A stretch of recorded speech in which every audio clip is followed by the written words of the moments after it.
seu apartamento, Cláudia tem 4 lixeiras para diferentes tipos de materiais recicláveis: metal, papel, plástico e vidro. A duras penas, ela criou o hábito de separar o lixo conforme o material. Uma vez por semana, religiosamente, ela leva os sacos de lixo, devidamente separados, para o posto de coleta próximo da sua residência. Cláudia volta para casa de peito estufado, orgulhosa de si mesma. Fiz minha parte. Estou ajudando a transformar o mundo em um lugar melhor. Ah, se todos fossem tão conscientes quanto eu. Bom, sinto lhe informar, mas talvez ela não esteja ajudando o meio ambiente nesse caso.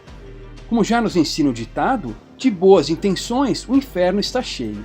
A propaganda estatal nos diz que a reciclagem reduz a extração de mais recursos naturais, o que implica que mais recursos são conservados e menos energia é consumida. A princípio isso faz sentido. A ideia de reciclar recursos naturais parece algo nobre e bom, tanto econômica quanto ambientalmente. A reciclagem pode até nos fazer sentir bem, mas da maneira como ela vem sendo feita hoje em dia, seus efeitos talvez sejam contrários àqueles pretendidos, seja em relação à melhora do bem-estar humano, seja em relação à saúde do planeta.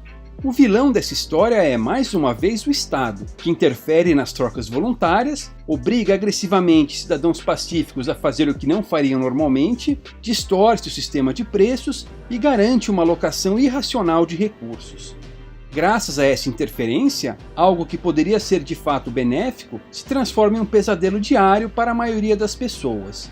Há países em que as regras para a reciclagem são tão complexas que é quase necessário ter uma espécie de pós-doutorado em separação de lixo para conseguir realizar a tarefa. Em vez de preocupação com o ambiente, temos controle social.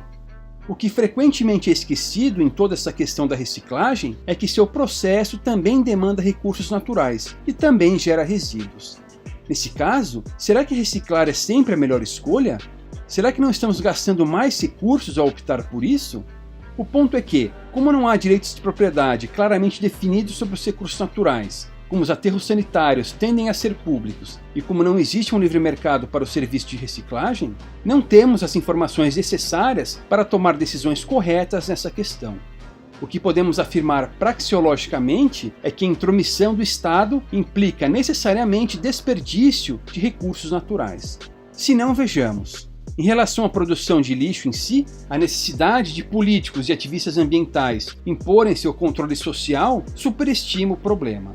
Não vamos morrer sufocados sob uma pilha de entulho. Na verdade, se pegássemos todo o lixo sólido a ser produzido nos próximos 1000 anos e o colocássemos em um único local, ele ocuparia somente 114 km², aproximadamente 0,001% da área do Brasil, ou 1/3 do arquipélago de Ilhabela. Disso podemos concluir que a falta de áreas para a construção de aterros sanitários é outro mito. Se a área necessária para acomodar o lixo sólido é pequena, certamente ainda há vários locais apropriados, devidamente afastados de centros urbanos, para se construírem novos aterros. Caso a demanda por espaço para aterros sanitários fosse assim tão alta e sua oferta tão baixa, o preço da terra para esse uso seria tão elevado que haveria gente deixando de plantar soja ou criar bois em suas fazendas para transformá-las em depósitos de lixo. Mesmo com as interferências econômicas estatais, não é isso que vemos. Além disso, para reciclar um dado material, precisamos coletá-lo, triá-lo, transportá-lo e processá-lo.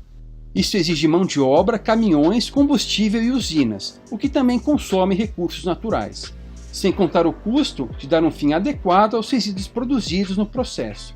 Isso é vantajoso? Provavelmente não. Considerando esses fatores, o custo da reciclagem quase sempre, com exceção talvez do alumínio, excede o custo de extrair e processar novos recursos naturais e depois despejar seus resíduos em aterros. Você só está levando em conta o custo econômico e os custos sociais e ambientais, protesta o ativista. Não, como já vimos, isso está tudo ligado. Os programas de reciclagem atuais funcionam como todas as regulações estatais. Primeiro, investe-se pesadamente em propaganda para convencer os eleitores da sua necessidade. E segundo, usam-se quaisquer meios à disposição para implementar e manter o programa, independentemente dos desperdícios. Como o Estado opera fora do mercado, não se preocupa com receitas e despesas. Se precisar de mais verba, simplesmente rouba mais dinheiro do setor produtivo. Logo, o Estado não possui nenhum estímulo para otimizar tais programas. Mesmo que as empresas que prestem o serviço de reciclagem sejam privadas, elas operam dentro do paradigma estatal. Tais empresas dependem de repasses, normalmente das prefeituras, que extorquem seus munícipes com uma série de impostos. Se o que as empresas de reciclagem ganham não é suficiente para cobrir o que foi acordado na licitação, a diferença é subsidiada com parte do que foi extorquido. Ademais, para separar previamente o lixo, muitas vezes essas empresas dependem dos esforços dos cidadãos, que assim se transformam em mão de obra não paga, ou em português bem claro, escravos. Se o nosso objetivo for otimizar o uso de recursos naturais e tornar programas de reciclagem racionais, a única opção é o livre mercado. Só nele é que somos capazes de equacionar as demandas da sociedade e a oferta de recursos naturais com o serviço de reciclagem. Como buscam lucros, empreendedores têm um grande incentivo para minimizar custos, o que inclui diminuir o consumo de recursos naturais. Logo, se uma empresa, em um livre mercado, tiver lucro reciclando este ou aquele material, podemos ter certeza de que mais recursos estão sendo salvos do que gastos. Se tiver prejuízo, reciclar não é a melhor opção.